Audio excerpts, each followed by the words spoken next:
Issues with the new baby Badland jack, why I returned it. Before I start, I want to give you the measurements on the lift range of the baby Badland because I was not able to find them when I was researching it. The lift range on the baby Badland is 10 and 1/4 inches. That gives it a maximum lift height of 15 and a quarter inches, as opposed to the original 3-ton, which has a 15 and a quarter inch range, giving it a max lift height of 21 and 3/8 inches. I'll let you look at those. Freeze frame it if you have to. The dimensions of the extensions are also on there. All right, let's get into these problems. Issue number 1. Oh, that's a method I used to get the measurements I just gave you. All right, issue number 1 is with the handle locking system.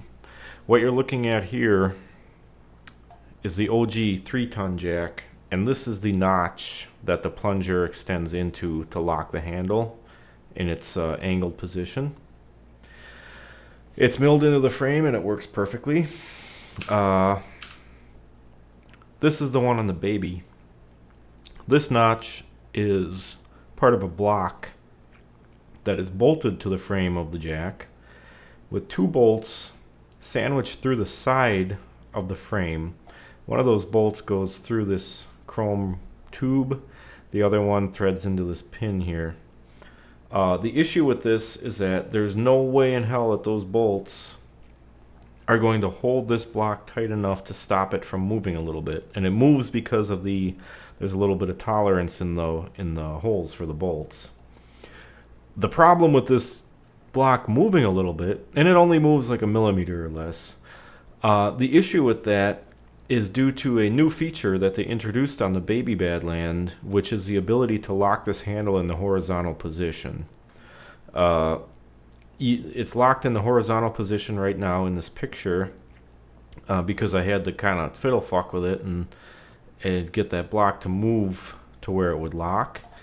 But the problem is that block has just enough movement in it to where when you're jocking the jack around with the handle in the lock position like it's designed for, that block shifts down a little bit when you pull down on the handle, and it shifts down enough so that when you go to lock that handle in the horizontal position, that plunger, instead of notching underneath the block like it's designed, the block is now shifted down a little bit so that plunger just goes into the rear face of the jack, just catches on it, doesn't allow it to lock. As you can imagine, this leads to a lot of dicking around and screwing around with it to try and get that block to edge back up. Basically, you have to put the handle back at the angled position and give it a shove up, and then you can finagle it into that horizontal locking position. This is a major design issue because those bolts are just insufficient. I'll show you what those bolts look like on the OG right here. These 2 bolts, these are shared by both designs of jack. These are what is holding that block on the baby. And as you can imagine, with the forces exerted on that notch, and the direction that they're exerted as opposed to the where the bolts are positioned, it's simply impossible. I did check those bolts on the baby, and they were tight. You can see in this picture I stupidly tried to shim it with some layers of aluminum can. Obviously that didn't work because the movement is not this way. The movement is the block actually sliding along the frame of the jack. There are a couple ways that this can be fixed. The proper way, in my opinion, would be to put a dowel pin in there between the block and the frame of the jack to stop that from moving. A dowel pin is not going to have the play in it that those bolt holes have. So that would be sufficient, I think. Obviously, you can drill and tap a bolt vertically into the frame, but that would be quite a bit more expensive. The sloppy way to fix it is to grind down that lower face on that block to slop it out a little bit more so that even with the block shifted down like it does, that plunger still has clearance to go in. That would be the dirty, sloppy way to fix it. Second problem also has to do with this locking system, and it is the angle of the jack handle. You can see here in this picture, the original jack has a handle at about a 45-degree angle, which is perfect for jockeying it around like it's designed for, because you can use the handle as a lever whether you're lifting or pulling down. It's at that perfect point where it lets you lift it or push it down, pop either end of the jack off the ground with ease, and hold it there. The baby has it at quite a bit steeper angle. I don't know why they did that, but it makes it a lot more clumsy to move it around. When you go to pop it up on two wheels, you can't just push on the end of the handle like a lever. You have to grip it and use your wrist to really kind of torque it. Same thing when you're popping the near wheels off the ground. You have to grip it and kind of it's more of a lifting motion than a levering motion. And believe it or not, it actually makes the smaller baby Badland more cumbersome to move around than the gigantic OG jack. So that was a terrible mistake, and I don't know why they did that. Third issue is a quality control issue. Right here. This is the locking lever, and you can see all this white powdery stuff and these big gouges here. That's all aluminum shavings, because this lever has burrs or something on it, and it's grinding that out. Keep in mind, this jack is brand new. This lever has been cycled probably less than a dozen times, and it's already gouging the hell out of this. The fix for this is quite easy. I mean, if I kept it, I would just take some sandpaper and smooth it out. But on a brand new jack, I don't expect to see that. I did not have that problem on the original. There's no reason it needs to be on this one, but it's worth a mention. And the final issue is with another feature that they've added for the baby, and that is this foot brake. So this foot brake is a very simple device. I mean, you push down on this lever and it pushes this brake shoe against the tire and stops it. You kick this lever up and forward, and it's supposed to detent in the disengage position, which lifts this shoe off the tire so it doesn't rub. The problem is it doesn't stay there. You disengage it and you lock it up into the disengage position, and as soon as you go to tip the jack to move it around, it falls out of position.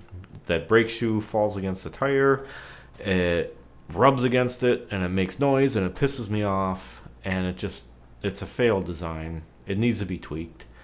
To be honest, that brake, if I kept the jack, I would just remove that whole braking mechanism. I don't think it's necessary. On the OG, I never had a need for it.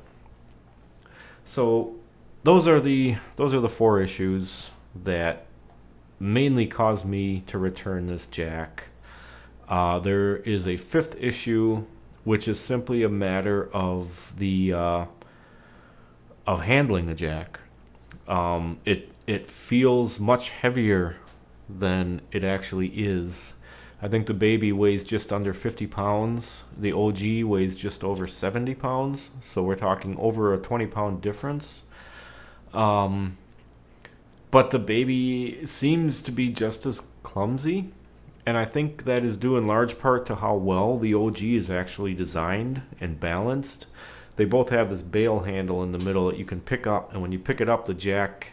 Well, when you pick up the OG, the jack stays level. When you pick up the baby, it tips a little bit, but it's still okay.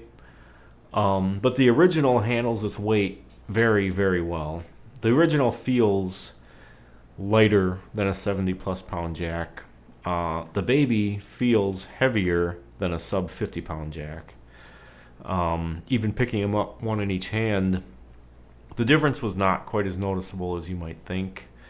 The overall design difference between the two, you can see them both pictured here. The original looks like it was designed from the ground up, or at least ripped off of a design that was designed from the ground up to be exactly what it is. You can see the storage for the extension is nestled right in the frame. It's out of the way. Again, that handle angle is ideal on the original. You can even see how the tongue and all the apparatus in here nests in the frame. Compare that to the baby. where they had to give it a big extension so they could compete with Pro Eagle's lift height. And so they had to side saddle it on the side where it is kind of in the way. They use a lot more steel in the construction of the baby as compared to the original, which is why the baby is about 10 pounds heavier than the Pro Eagle, which they ripped off. I have an uncomfortable suspicion that to make this baby Badland, they just took a crappy, like a steel shop jack, and jammed it into this off-road format, kind of. It seems, the overall feel of it, it seems clumsy and slapped together, and the smaller size is not worth it to me for the compromises that I made with like lift height, for instance. So that's my impression of this jack. I returned it for a refund. The OG just does everything better except slip under low cars, and I don't have any cars low enough to make that an issue. I had one other. Oh, yeah. So I hope they come out with a Series 2 of this jack. If they do, I'm definitely interested. They need to fix that handle locking mechanism because that is a big deal. That locking handle on these is very important because these jacks don't have casters. So that handle is how you steer them, basically. Hold on, little kitty. So, yeah, they got to fix the locking mechanism. And honestly, I think they need to drop the price. They need to get it below $250. I think I paid $280 for my OG 3-ton years ago with a discount or coupon or something. So paying $280 plus tax, which is what I paid for the baby, with the issues it had, it felt like a ripoff. I'm glad I was able to return it and get my money back because it was definitely a disappointment. So yeah, those are the technical issues I encountered with it, and I just wanted to let everybody know.